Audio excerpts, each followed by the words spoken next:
ئەمە وەکو ڕێکخراوی ژنانی ئازادی کوردستان ئیجازەمان لە حکوومەتی عێراقی و لە ئیجازەشمان لە حکوومەتی هەرێمی کوردستان هەیە بۆمان هەیە هەموو سەردانی هەموو شوێنەکان بکەین. ئێمەش وەکو ڕێکخراوی ژنانی ئازادی کوردستان وەکو ئەرکێکی سەرشانی خۆمان ئەرکێکی نەتەوەی ئەخلاقی ئینسانی و ژنانیش بە ئەرکی خۆمان زانی کە شاندێک بنێرین بۆ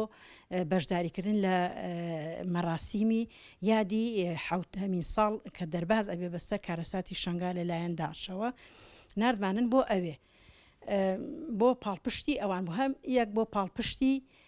خۆسەری دیموکراتی کە لە شنگارە کە خۆیان ئەمڕۆ خۆیانە بن بەڕێوە و بۆ پاڵپشتی ئەو ژنانی کە ئێستاکە دەربازون لە دەست داعش و ئەوانەشی کە ماونەتەوە لە ژێر دەستی داعشە ینی داواکارین کە ئەوانیش ئازاد بکرێن. بەڵێ ئەوان دوای مەراسیمەکە ڕۆژی پێنجی مانگ کە ئەگەڕێنە لە گەڕانەوەدا لە کەڵک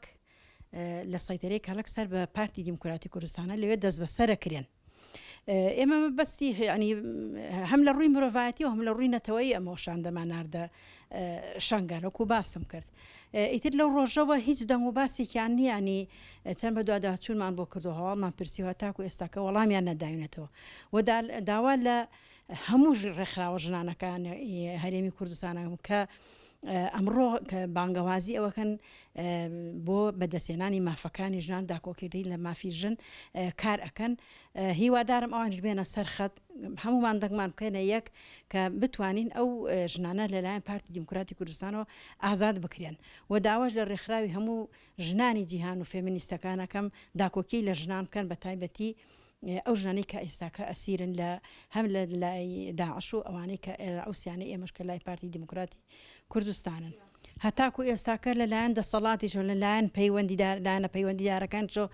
بێدەنگیان هەڵبژاردو هیچ خۆیان بە و هینە نازان بەرپرسە نازان کە سێژن لە لای پارتی دیموکراتی کوردستانەوە دەست بەسەر کراون.